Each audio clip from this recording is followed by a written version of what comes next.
Hello, it's Jan from the mountain. As you know, if you saw my last video, I've been processing lots and lots of wool fibre.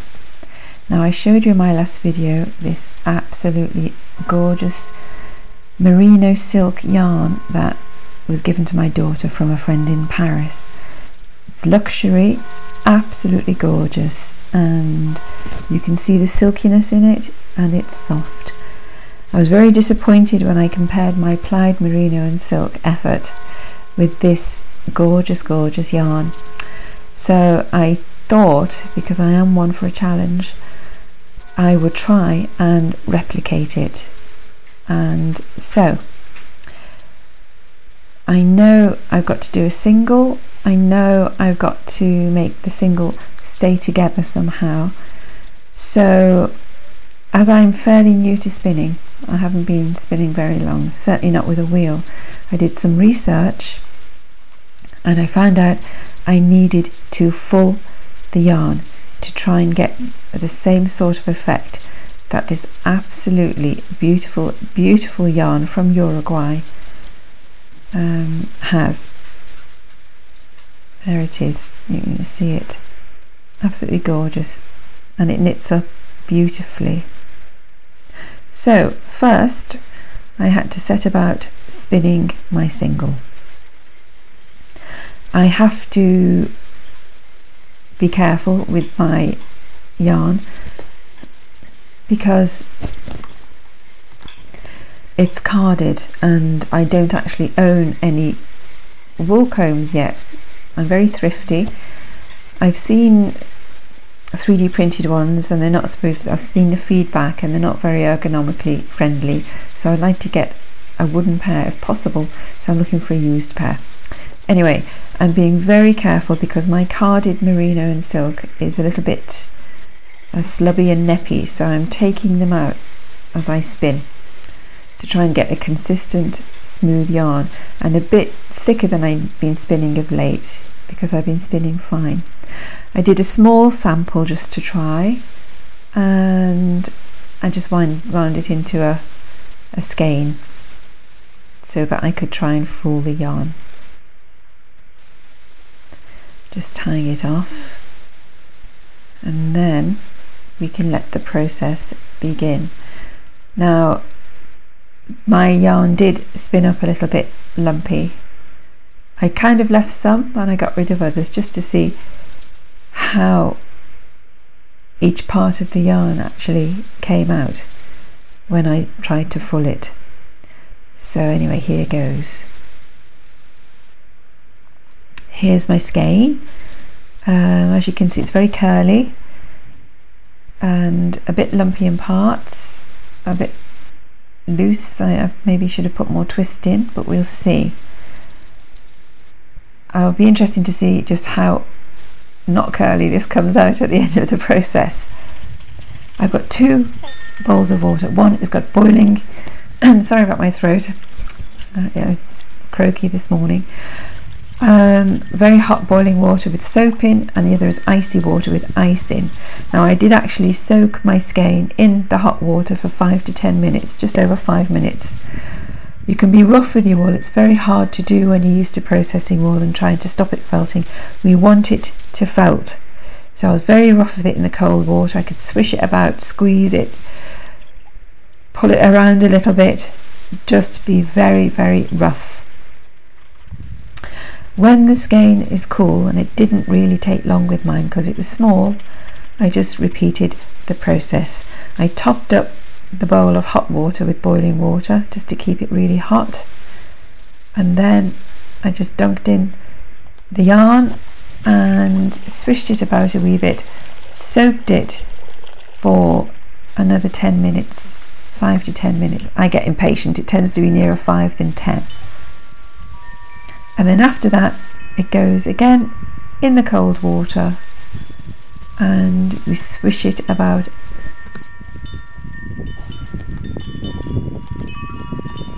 and be very rough with it.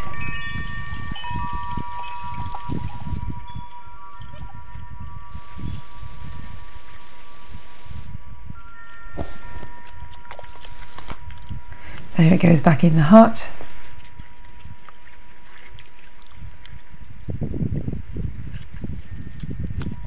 I only did a small sample because I'm very thrifty. I don't want to waste yarn. If it didn't turn out, then it doesn't matter, I'll use it in my weaving.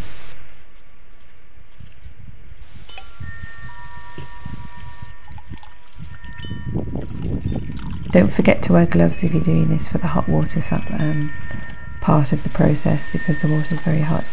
Here we are, cold water. Swish it about, be rough with it.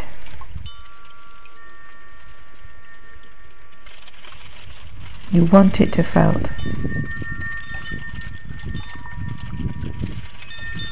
I have to say, it's very hard to do this and be rough with yarn when you're used to trying not to felt it. I felt maybe I wasn't heavy-handed enough, I don't know. We'll see next time when I do some more.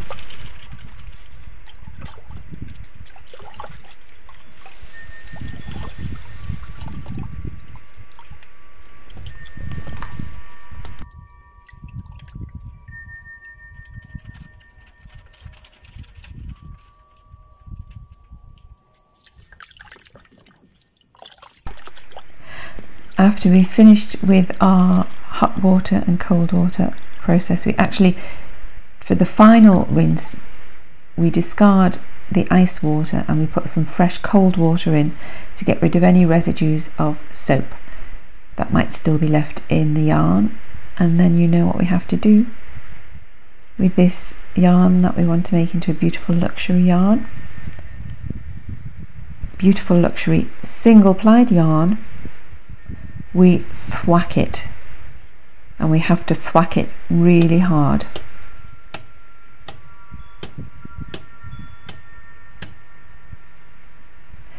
I also thought I'll go extra hard with this thwacking just to see, because this is my experiment. And as you can see, I'm thwacking this yarn pretty hard. And all the time I'm just wondering, will this turn out or not? We'll see.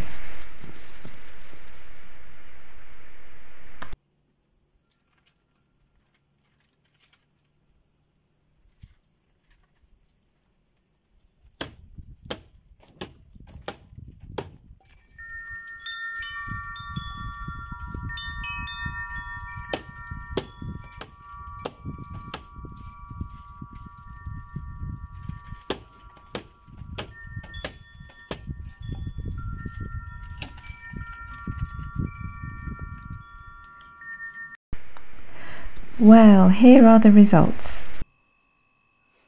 I hung the yarn, the skein, to dry, and I did actually weight it, which I wouldn't normally recommend with normal plied wool, but I'd seen that you can actually weight the yarn.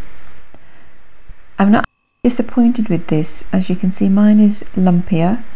I need to spin the yarn a little bit thicker, a little bit, and I think I need to add more silk into mine. This luxury yarn from Paris is 30% silk and 70% merino, so I need to add a tiny bit more silk to mine, I think, because you can see a lovely sheen.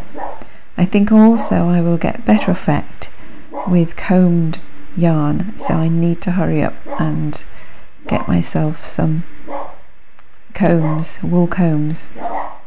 So I'm not sad. I'm happy with my result. I also like the fact that most of the lanolin, if not all of it, was out, and this yarn is a much better yarn now to dye. So if you like my video, please like it. It helps me to bring more videos to you. Please also subscribe to my channel, because that helps me too. And hit that notification bell, because that way you'll be the first to hear about any new videos that I have released. See you soon. Bye for now.